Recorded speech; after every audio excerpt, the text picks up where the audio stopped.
Yo, listen, at least once a year, maybe twice, sometimes 3 times a year, I like to have the GOAT debate. It's about GOAT, GOAT, the greatest of all time debate. I love to have that debate. At least, and it could be any sport. It could be basketball, football, basketball, it could be hockey if you're in that thing, it could be golf, race car driving, whatever we're talking about, whatever sport we're in, I always love to have that GOAT debate. Sometimes I post the content, sometimes I don't. But just having those debates is always fun to me. Now, I know there's some of you out there who says, you know what, the GOAT debate is completely overplayed and you're tired of hearing it and you don't want to have no part of it. And I get it. To each his own, my brother and my sister. I totally understand. But for me, as a content creator, as a podcaster, I love the GOAT debate because I think those are the most exciting conversations for me. I learned a lot about the person I'm talking to and also learn a lot about some of the players that I may not have selected on that list or I may not have ranked them in a certain way, right? I love to hear other people's perspective on why they choose the way they choose and how they rank the players the way they rank. I love it. That's who I am. That's what I love. But with that being said, I've been thinking, I've just been in isolation and I've been thinking about the NBA all time. And let me tell y'all, I'm changed. I have been changed. And I have a new Mount Rushmore of greatest NBA players of all time. And that's just what it is. And I'm just going to share it with you. My new Mount Rushmore, and I'm going to rank them 1 through 4. There's only 4 heads on Mount Rushmore. I'm going to rank these guys 1 through 4. And y'all, I'm just letting you know. Before I get started on my ranking, I want to let you know, fair warning, my list is completely emotional. Has nothing to do with rings, who had more rings, had nothing to do with stats. I have to go back in the Rolodex of my memory and realize and bring into play what I saw and how I felt watching these men play. I took everything else out of it. All right. Now we'll say that everybody on this list do have a ring. So just leave it at that. Number 4 on the list on my Mount Rushmore of NBA players is Magic Johnson. Yes, Irving Magic Johnson. He's on this list because I have never seen another point guard better than Magic Johnson. And you haven't either, if you be honest. Now, you might like your favorite hometown kid that played for your team, but at the end of the day, he wasn't better than Magic Johnson, not as a point guard.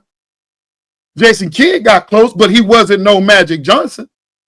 You see, Magic Johnson not only worked on his own craft and honed in on his own skills, but he paid attention to the players that was around him and where they was good at, and he made them better. That's why he's able to throw no-look passes behind the back and do all these crazy things because he was able to get the ball. He knew where his players were going to be at. And not only just getting them the ball in a high fashion, but also knowing that when I give them the ball, they're going to be shooting a high percentage shot. That's how good Magic Johnson was. All right. Now, number 3 on the list is LeBron James.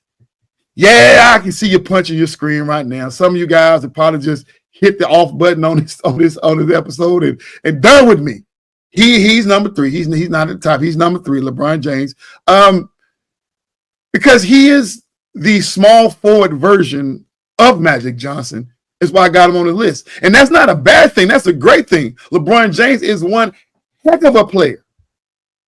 To have that type of IQ, to be able to know where his players are on the court, to be able to make players better around him. He's that guy. If he was a little bit smaller, he'd probably be the best point guard the league has ever seen. But because he's a big dude, yeah, he got to be a forward. That's just what that is. Magic Johnson wasn't no small guy either, but God dog LeBron James a whole lot bigger.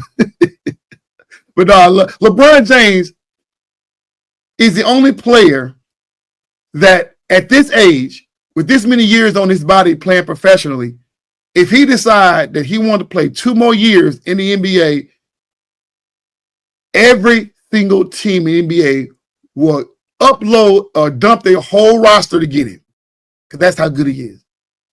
The man is 40 years old, been in the league over 20-some odd years, and still is the best player on this team at a high level. You got 20-year-olds. This dude got 20 years on some of these cats and still the best player. And I know some of you screaming at me, but what, don't they make them a GOAT? Yeah, like I say, this is not about stats. This is about me, my feelings, how I feel about it. That is a great thing to say, and that's a great honor to put on LeBron James, and I believe that to be fair and true, and factual and true, that if he were to leave, everybody will go get him. But that is, he's not he's number 3 on the list. Number 2 is Kobe Bryant. Yes. Wow, Eric, you got LeBron rated below Kobe. Yes, I do. Because now we're getting into these categories of domination. LeBron James is good, he's strong, but Kobe was an assassin. Kobe had that it factor. Kobe had that Mamba mentality. Yeah, that's what he had. Yeah, Kobe, R.I.P. Kobe, we love you, we miss you, my brother. But man, listen, Kobe was him. Kobe knew whatever spot on the court he was at, he had to move for it. That's how much he was in the gym from sun up to sundown. And he played that way from the opening jump to the last bell horn ringing, going off in the fourth quarter. That was Kobe. Mamba mentality. And that's why I got him ranked higher than LeBron. LeBron James is a dog. He's a beast, but he's more a facilitator. Kobe's like, no, I am him. If I got to put him on my back, I got to put him on my back. That's why I got him ranked higher. Now, I know other folks can throw some stats and da-da-da. Like I said, we're not talking about stats. I'm going by what I see. When I watch Kobe play, I'm like, oh, my God, he's doing it again. He's doing it again. He's doing it again. When I watch LeBron play, I'm like, good assist, LeBron. Okay, good play, good way to drop a play, LeBron. And that's what it was. There's nothing wrong with that. Remember, there's only 4 people that can fit on this mountain, so we can't be tripping about whether we have a position or not. This is just my emotion. Number 1 on that list. Let's recap. I got Magic Johnson at number 4. I got LeBron James, number 3. I got Kobe Bryant, number 2. And number 1 on my Mount Rushmore is none other than the Big Aristotle. Shaquille O'Neal Diesel, Superman, whatever you want to call him. Just put big in front of it, that'd be Shaquille O'Neal. You give me your best guy. Give me your best guy. Whoever he is in basketball. Shaquille O'Neal get the ball first. Your guy is not touching the ball. Straight up.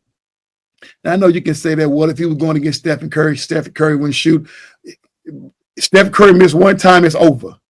He going to have to make 4. If they're going to 15, he'll have to make 15 out of 15 and he got to be able to get over that long reach of Shaquille O'Neal. And Shaquille O'Neal was soft on his feet too, so it wasn't like Steph Curry was going to be able to run around him either. Let's call it what it is. Shaquille O'Neal but he get the ball first, you can't stop him.